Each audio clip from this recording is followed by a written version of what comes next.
Good afternoon, everyone. It is a pleasure being with you today for this briefing. I'm very pleased to be joined by my colleague, Dr. Richard Leach, for this event. Dr. Leach's recent appointment as a chair of Women's Health Services for the Henry Ford Medical Group is really noteworthy, as it is one of the first announcements we have made since we have announced our partnership between Henry Ford Health System and Michigan State University. We are really excited about this partnership because we believe that together we can transform healthcare, we can advance medical research, address health disparities, improve the healthcare workforce, and be transformational in our medical and nursing education. Dr. Leach is a national expert on fertility and women's reproductive endocrinology. He's an academic researcher, and he also holds the title of chair for the Department of Obstetrics, Gynecology, and Reproductive Biology for Michigan State University College of Human Medicine. He will be partnering with me this afternoon to talk to you about some of the reproductive concerns that have been raised with the COVID vaccines and COVID itself, and to share some information based on data and science. For today's briefing, I'll start by providing you with an update about our hospitalizations and a concerning trend that we have shared with you in the past 2 weeks and continue to evolve at the present time as it relates to the Delta variant. Our vaccination requirement is in place at the present time, and we continue to have many listening sessions with our staff, and we are seeing progress on our vaccination rate.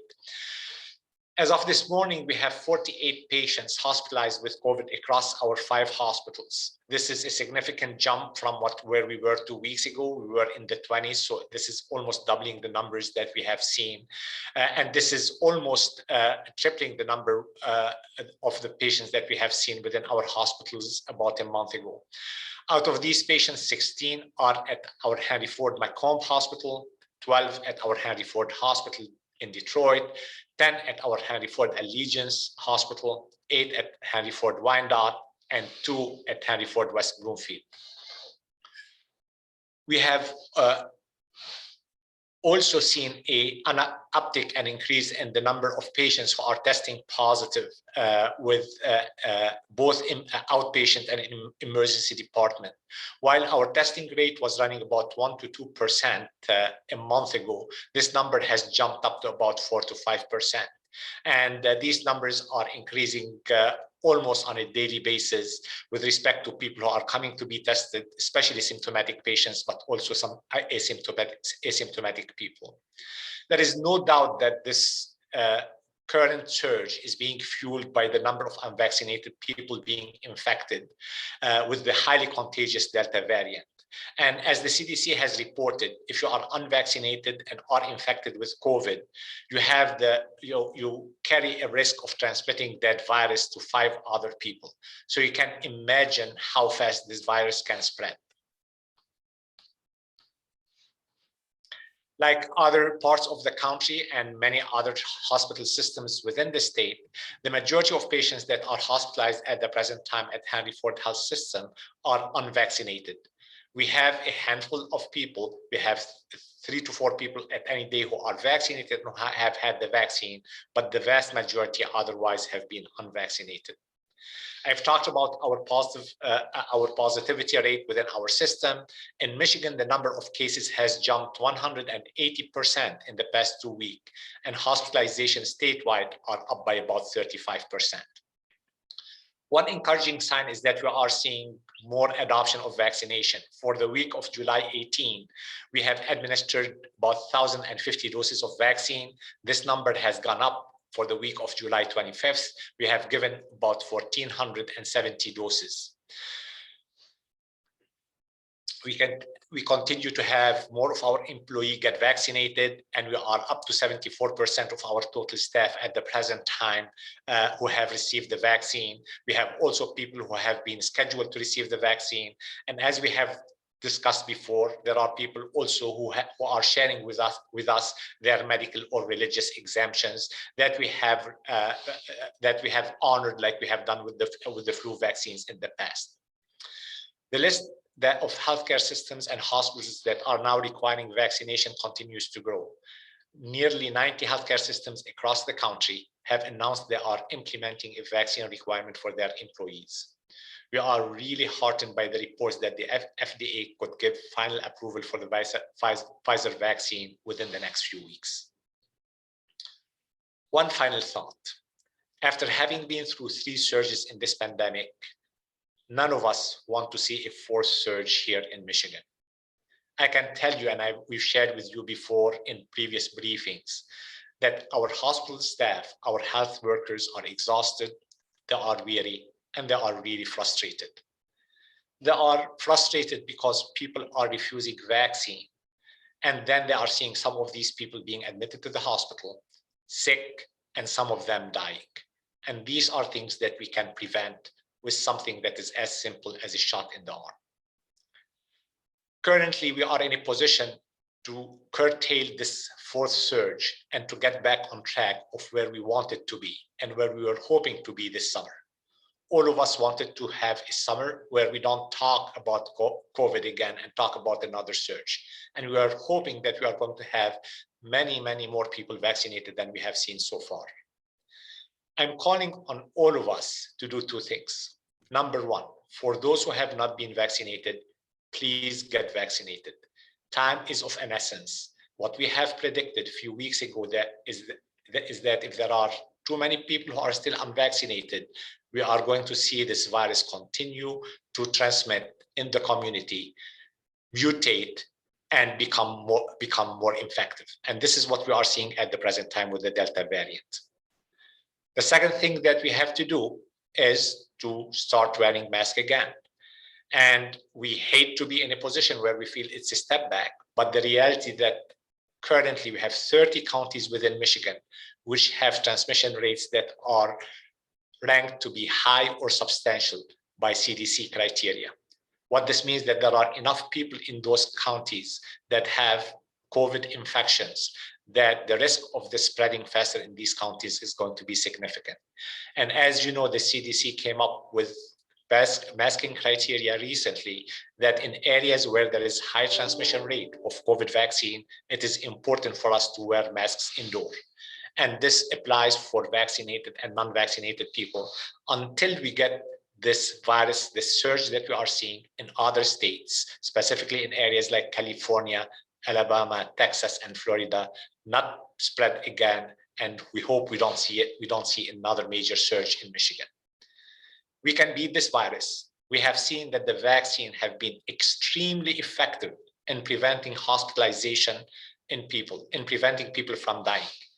Most of the people who are vaccinated and are getting the infection are getting a mild form of the infection. Yes, they can transmit it to others. However, the reality, it becomes like the flu. Versus the biggest problem at the present time is about infection in people who are unvaccinated, because these are the people who are getting sick and necessitating being in the hospital and unfortunately sometimes losing their lives. So we can put this behind us. We have the solution. We have the vaccine. Let's work together. Let's make sure that we get vaccinated. And in order to curtail what we are seeing at the present time, especially in areas where the transmission rate is high, let's make sure that we wear our masks indoors. I will turn it over to Dr. Leach. Thank you.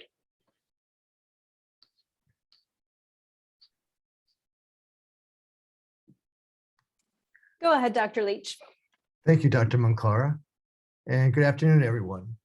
I want to take this opportunity to address many of the questions, concerns, and hesitancy that people are having about the effect of vaccines on pregnancy and fertility.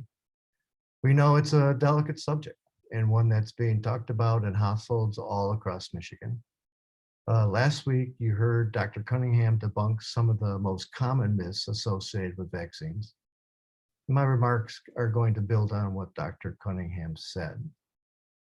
I would like to begin with really an important recent announcement by the American Congress of Obstetricians and Gynecologists and the Society of Maternal-Fetal Medicine in the last few weeks, endorsing COVID-19 vaccine for expectant moms. We know that 10,000 of pregnant women over the several months have shown the vaccine is safe and effective during pregnancy. This is an important recommendation since we now know that contracting COVID-19 during pregnancy increases the risk of severe life-threatening complications to both the mother and the fetus.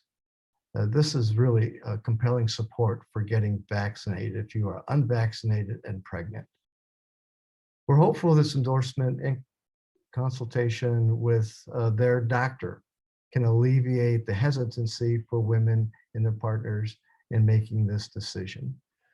We strongly advise expectant moms to rely on the guidance of their trusted doctors and to avoid the misguided and untrue information that is now being pushed on social media and the net daily. Today, more than ever, knowledge is power, and we encourage women and their partners to arm themselves with the information that is grounded in science and listen to the outstanding recommendations that are now being supported by real data from across the country. So this is what we know today. The three vaccines approved for emergency use authorization in the US are both safe and effective. The Moderna and Pfizer vaccines do not contain the live virus that caused COVID, thus mom can't give their baby COVID. Studies have shown that people who receive these vaccines during pregnancy pass the antibodies onto their fetuses, which may protect them after birth. There is no scientific evidence that COVID vaccines cause miscarriage. The number of women who have miscarriages after vaccination is similar to the number of women who have miscarriages in the general population. Similarly, there is no scientific evidence that vaccines cause birth defects in the unborn child above the normal or natural background rate. For both women and men, we want them to know there's no evidence that vaccines affect their fertility, and there's really no need to delay trying to conceive after vaccination. Women who had COVID are now advised to get vaccinated during the pregnancy. Research is showing now that antibodies produced after vaccination last longer than those from natural infection. We want women to know vaccination is safe during the first, second, and third trimester. For those concerned about the side effects associated with vaccines, they typically resolve within a day or two, and expectant moms can take Tylenol after vaccination to help with these side effects in consultation with their doctor. One final point, and again, pleading and giving really the support that Dr. Munkarah had. And as we encourage expectant moms and their partners who are unvaccinated to talk to your friends, loved ones who got vaccinated during the pregnancy. And by learning from their experience, we believe they will make the right decision to protect themselves and their babies. I now turn it back over to Dr. Munkarah. Thank you, Dr. Leach. Dr. Leach and I will be happy to take questions. Thank you, Adnan. Thank you, Richard. Folks, go ahead and raise your virtual Zoom hand if you have a question, or go ahead and send me a message in the chat. I'm going to go ahead and start with an emailed question that I got from WLNS. And they are asking Dr. Munkarah, what is the level of concern about community spread, given that the Delta variant accounts for 93% of cases in the US, according to the CDC? And it seems they're specifically asking about schools. So they say, given many schools don't have mask mandates and that everyone under the age of 12 is still not vaccinated or cannot get the shot, what is your level of concern? Thank you, Dana, and thank you for the question. We are concerned, and as I have mentioned in my briefing, in the past 2 weeks, we have seen the transmission rate jump from 10 counties being considered as counties with high or substantial transmission to 30 counties. This is within a matter of 2 weeks. We know this Delta variant can spread very, very fast. And as long as we have a large number of people who are still unvaccinated, we are going to see more and more of these surges. So this is why we believe, however, that the masks and social distancing are extremely effective, even in people who are not vaccinated for because they are not eligible to be vaccinated, such as young children, or for those people who have medical exemptions or personal reasons not to be vaccinated. So we really believe that there is a way for us to get this under control. Again, the first measure and the most important measure for everyone who is eligible to be vaccinated, to get vaccinated, to go ahead and get their shot, to get vaccinated. The second one is, and I know none of us want to be living it again, but getting back into these protective measures, these non-medical, non-pharmacologic measures, non-vaccine related measures, which is hand hygiene, wearing masks, and trying to social distance is going to be important as we go into the fall and into opening schools. Thank you, Dr. Munkarah. And I do see a question or a raised hand in the chat. Marie Osborne, WJR, go ahead.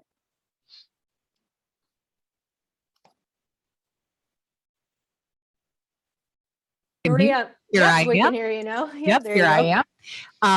Dr. Munkarah, I've been listening to your previous updates as well from Henry Ford. I have a question about your efforts that are being undertaken to get your staff vaccinated, because the deadline is quickly approaching to have your staff and so forth vaccinated. How are those efforts coming along? Can you share with us the percentages of people within your staff that are vaccinated at this point? Thank you, Mary, for the question. Yes, I'm happy to do that. So the efforts are progressing well. We always want to kind of see a more rapid progress, but I can tell you we are having an amazing engagement from our staff. We are having listening sessions, and we have great questions that we are responding to, addressing concerns. Our infection control, our infectious disease specialists, along with our human resources and our leaders, are working very, very closely with our staff to kind of answer the questions and concerns that they have, and try to bust some of the myth that they've heard, as well as share information. We are currently at 74% of our population who are vaccinated. However, with that said, we also know that there are a number of exemptions at the present time that are being processed between our infection control for medical reasons, our employee health and infection control, as well as for religious reasons. So we know that there is a number of people who will not be eligible for vaccines because of these reasons, and this will probably bump where our vaccination rate within our eligible population to a higher rate than where we are. We continue to be proceeding with our dates and targets that we've had. We are also really heartened to see the move that many healthcare systems within Southeast Michigan, within Michigan and across the nation have had with respect to vaccination. You know, whether it is Trinity, Ascension, Michigan Medicine, Beaumont, Spectrum, you know, everybody at the present time is feeling the need for the staff, healthcare workers, to be vaccinated, because as we said before, we need to protect our patients, we need to protect our staff, we need to protect our community. Thank you, Dr. Munkarah. Next question comes from Chris Hall, Detroit Free Press. Chris, go ahead and open up your mic. Yeah, good afternoon. Thank you. Can you guys hear me okay? We can. Great, thanks. I wanted to see if Dr. Munkarah could just double check for me the numbers he gave at the beginning. I understand there were 48 patients with COVID. Is that right, at the 5 hospitals? That's correct. Okay, and 3 to 4 were vaccinated. The rest were unvaccinated. That's correct, Chris. As of yesterday evening, we are checking on this on a regular basis. 3 of our admitted patients to the hospital are vaccinated people. Okay, and do you I wanted to double check the other percentages you gave about hospitalizations and cases, but I did want to ask about those who are vaccinated. Do we know what vaccine they may have had and their condition or their condition compared to the other patients? So we look at these also, Chris, closely. They've got Pfizer as well as Moderna. So these are the 2 vaccines that were given among the 3 individuals. You know, all of them are hospitalized. So they have their oxygen level within the blood has dropped down, and they have some respiratory symptoms. None of them is in the intensive care unit. Okay. All right, great. And can I just double check with you the % cases in Michigan and hospitalizations? I believe I heard those percentages, but could you just repeat those for me again? So with respect to the change in hospitalization in Michigan, and I'm just pulling it to give you the exact number, the number of hospitalization statewide has increased by 35%. 35, and that was over the 2-week period? Yes. Okay, and then was there also a positivity or case rate number you provided as well? Yes, so our positivity rate has jumped up from 1 to 2%. It is now up to 5%. We've been ranging between 4 and 6%. This morning it was 5.1%. Okay, thank you. You're welcome. All right, folks, I have a couple of other questions that came in via email, but if you do have more questions, go ahead and raise your hand or send me a message in the chat. Dr. Munkarah, WDIV is asking, can you talk about the overall spirit of our workers? You mentioned that they were frustrated, borderline angry, but to reiterate that, I wonder what kind of conversations you're having with our folks. So first, I want to assure our community, our staff are dedicated to make sure that they are taking care of the patients. But as a provider, there is nothing more frustrating when you see a patient, a member of the community who is having a disease that we know we could have prevented. Somebody who is sick within the hospital, somebody who we know we don't have the best treatment at the present time. We've made significant improvement in the way we are treating the disease. But it is not like when you have a urine infection where we know that you have antibiotics that are very effective in making sure that we put it behind us. Still, once somebody gets very sick, the medications and the treatment that we have available to us are rather limited at the present time, number one. Number two, we know that COVID patients can have long-term side effects. And when our staff look at the patient that they are taking care of and they see that they are getting sick, they see that they might have long-term side effect from their disease. And most devastating, when they see somebody lose their life to a disease that we can prevent in 99% of the time. At least we can prevent it from taking somebody's life in 99% of the time. This is what elevates their level of frustration because they know we can put this behind us. But they are committed to take care of these patients. Thank you, Dr. Munkarah. Dr. Leach, I'm going to take a point of privilege and address a question to you. As a practicing OBGYN and the chair of our Women's Health Services, how do you have these conversations with either your patients or your family members about getting vaccinated while pregnant? And don't forget to open up your microphone. Thank you, Dana. It's a very important question that we all have to sit down and have these conversations, especially for those that for some reason are hesitant. Patients for whatever reason, for whatever information they're getting or where they're getting the information, actually have a preconceived opinion, which is driving their decision and trying then to convince them with information. And,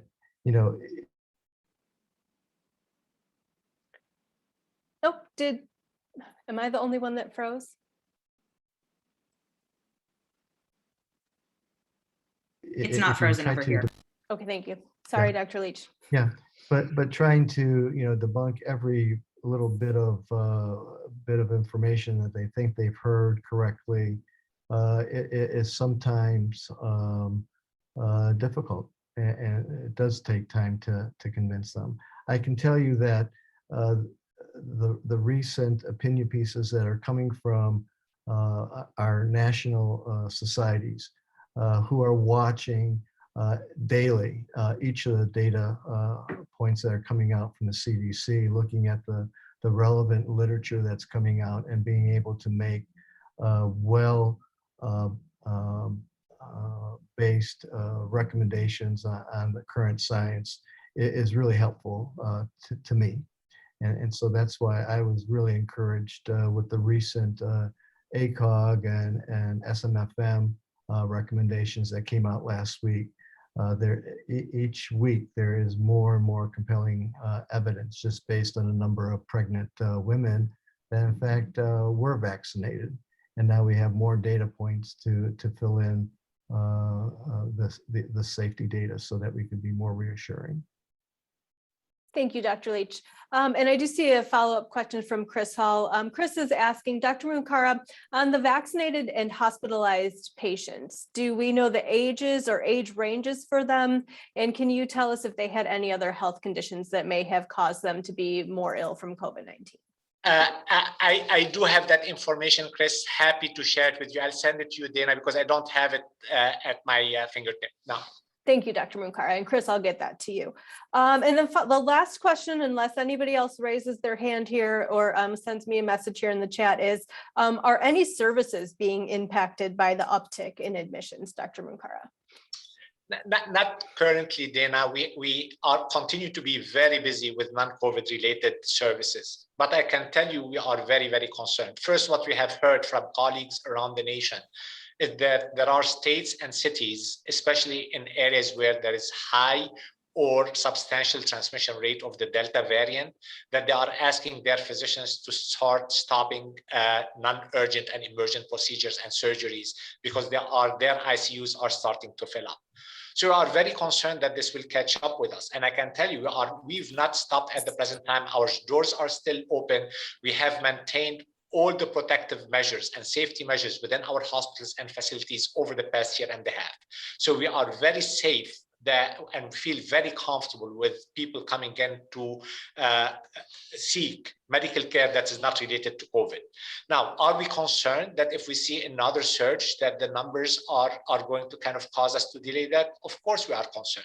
And we are also more concerned because our staff, as we've shared before, and Bob Riney in previous briefing that he and I have had shared, there is a workforce shortage across healthcare system in the nation. I've been on multiple virtual meetings in the past couple of days. So this is an issue that we are facing across the nation. We are facing it in this market.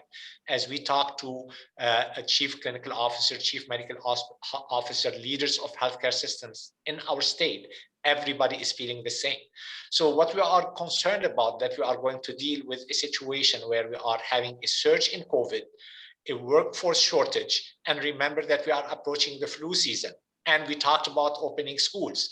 So if we don't contain this at the present time, if we do not become part of the solution, getting vaccinated if we're not vaccinated, let's try to wear masks at the present time, again, especially in high transmission areas, so that we'll stop the spread of this infection.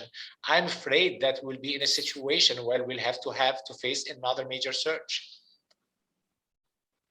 Thank you, Dr. Munkarah. I am about to text my entire family and friend group to let them know it's time to start wearing masks again. I'm not seeing any other questions. So Dr. Leach or Dr. Munkarah, any closing thoughts? Well, first of all, thank you, Dr. Munkarah, for inviting me to share this session with you.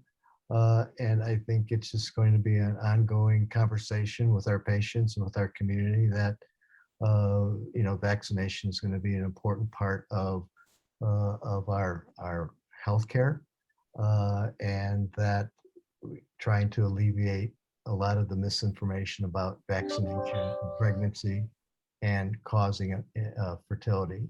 I think if we can overcome that misinformation with more scientific data, I think we're going to be successful in that aim.